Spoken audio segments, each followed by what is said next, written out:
55 years ago, a 4-year-old Vietnamese boy fled Saigon and came to the United States. Today, he stands at the highest civilian post in the U.S. Navy, commanding the most powerful naval force on the planet. He is President Trump's new appointee. Is Acting Secretary of the Navy Cao Xiong of Chinese Vietnamese descent? Why did he earn Trump's trust? What is his true background?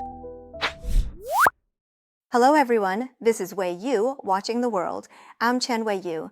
Today we're going to share the story of Acting Secretary of the Navy Cao Xiong. Let's start by watching a short video.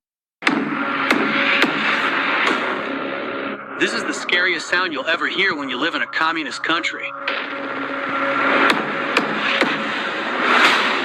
This was the last sound my parents heard when their fathers were taken away in the middle of the night, and they never saw their loved ones again. That's the sound of losing your freedom, the sound of living in constant fear. That's my family's real-life story. We escaped from Vietnam just days before Saigon fell to the communists. We were given a new life in the most generous country on earth. America saved my life. I graduated from the United States Naval Academy, earned a master's in physics, and held fellowships at MIT and Harvard before the left replaced merit with racial quotas. I've spent my life trying to repay my debt to America, my country, our country, with 25 years of service in Navy Special Operations, seeing combat in Iraq, Afghanistan, and Somalia. I've been all over the world. Believe me when I tell you, if America fails, there's nowhere else to go. We need real fighters, not politicians, not bureaucrats, not keyboard warriors acting tough in a custom-made suit. Now, here in America, we must refuse to be intimidated. We must be fearless. In 2023, Cao Xiong posted a video on his own YouTube channel.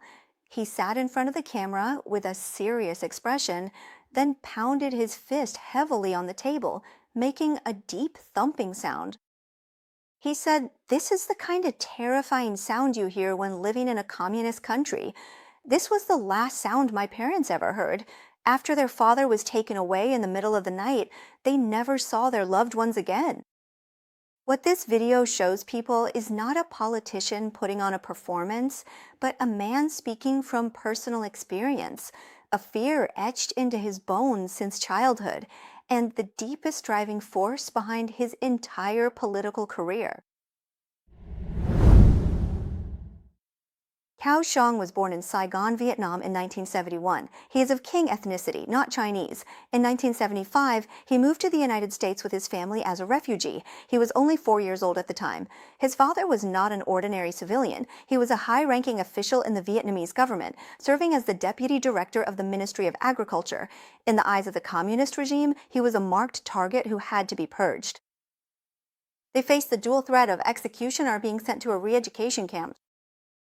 The escape was filled with life-or-death decisions. In her desperation, his mother sewed slips of paper with her children's identities into each child's clothing. On them, she wrote, "This is my son, please take care of him."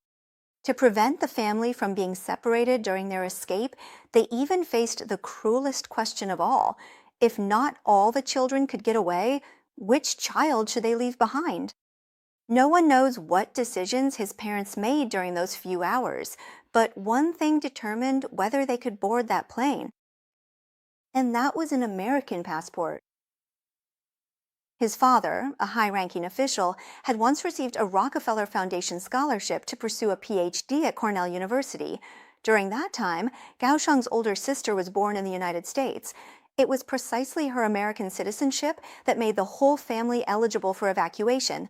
Later, Cao Xiong wrote in his book that her American citizenship not only saved their entire family, but also paved the way for each of them to pursue the American dream. The first stop for that plane was Guam. Half a century later, when Cao Xiong returned to Guam as the U.S. Undersecretary of the Navy, he told local officials that this island was not just a strategic stronghold. It was the very first anchor point in his life, the place where, as a 4-year-old boy, he first set foot on free soil. After arriving in the United States, life didn't immediately get better. My father couldn't find a job in Northern Virginia, so our family was forced to move to West Africa, where my father worked as an agricultural expert for USAID. This Vietnamese official, who once managed his own country's agricultural department, was now using his expertise on the edge of the Sahara Desert to help another impoverished nation grow food. Gao Sheng spent the most important 7 years of his childhood on this red soil. It was there that he learned the language and made friends. For the first time, he understood that a person can put down roots anywhere, as long as they're willing. He learned to speak fluent English by watching the TV show The A-Team, even though he had nothing. His parents never gave up on the importance of education either. It was the last armor they could give their child in a chaotic world. At age 12, he returned to Virginia and became a member of the first graduating class at Thomas Jefferson High School for Science and Technology. This is one of the top public STEM schools in the United States, admitting only a few hundred students each year. As a refugee child from the red soil of Niger, he proved himself through his academic achievements. Later, in his memoir Call Me American, Ko Xiong wrote about this journey. He wrote that he went from being a war refugee and battlefield officer to where he is now, using his own story to prove that the American dream is not out of reach. After graduating from high school, Kao Xiang was admitted to the United States Naval Academy. Upon graduation, he was commissioned as a Special Operations Officer. He specialized in explosive ordnance disposal and deep-sea diving, carrying out special operations missions in Iraq, Afghanistan, and Somalia. This is not a comfortable job. Explosive ordnance disposal is one of the most dangerous specialties in the military. Every mission is a gamble with death and promotion. On the night of July 16, 1999, Kao Xiong was chatting with colleagues at his commander's house when suddenly news broke on TV. John F. Kennedy Jr.'s private plane had gone missing off the coast of Massachusetts, with his wife and sister-in-law also on board. Kao Xiong's Navy diving team received the search and rescue mission. In the pitch-black depths of the Atlantic, they eventually found the wreckage of the plane, as well as the 3 bodies. Kao Xiong said, "We allowed America's son to rest in peace." For someone who was once saved by America, being able to use his own hands to return the beloved son of America's most cherished family to the earth meant far more than simply completing a mission. It was a way of repaying a debt, and also a form of protection. During his military career, he also took part in another famous salvage mission, recovering an ironclad warship that sank during the Civil War, as well as the remains of soldiers who died in Iraq and Afghanistan. For him, every set of remains brought up from the depths was more than just a mission. It was a chance for a family to grieve fully and say a proper goodbye.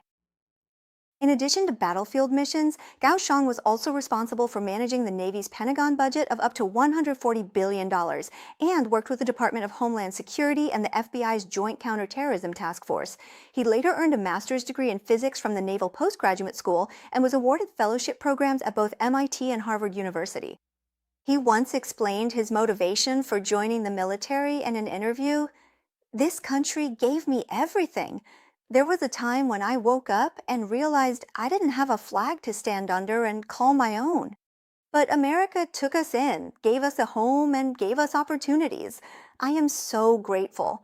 That's why I served in the military for so many years. I wanted to give back to this country and everything it has given me." Kao Xiong's wife, April Licata, was born and raised in Northern Virginia. She is a writer who has long been dedicated to encouraging families through faith, and she is the co-author of the best-selling book, Faith on the Frontlines. She has also published articles in the Washington Post and the Washington Times. Her greatest aspiration, however, is to be Kao Xiong's wife and the mother of their 5 children. In order to support her husband's military career, she began homeschooling her children at home 10 years ago. This allowed her to continue supporting and being there for her children through multiple relocations and her husband's deployments. The couple has 5 children, including 1 adopted from Thailand and a set of twins. After moving a total of 13 times and traveling all across the United States and around the world, the family finally settled down in Purcellville, Virginia. Why does Trump admire Kao Xiong?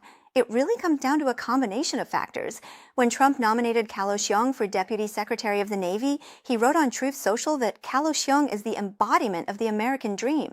As a refugee who came to our great country, he worked tirelessly to make the nation that took in his family proud. A child refugee who escaped from communist Vietnam, got into a top university through hard work, served in the military for 25 years, went to war, and defended the country. This story is, by its very nature, the strongest embodiment of Trump's America First philosophy. The very existence of Cao Hong itself refutes all the voices accusing Trump of racism.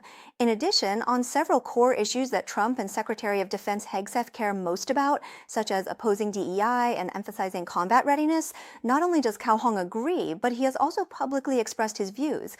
Cao Hong has written articles in the Washington Times criticizing American corporations over the past decade. The military and education systems are increasingly replacing meritocracy with woke ideology, which will have serious consequences for the country's future. He said that the enemy doesn't care whether you're white, black, brown, or Asian. When words like these come from an Asian refugee, they're much harder to attack than if they were said by any white politician.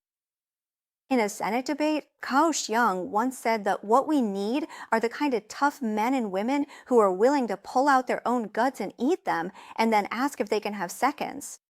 That's the kind of young people who can win wars.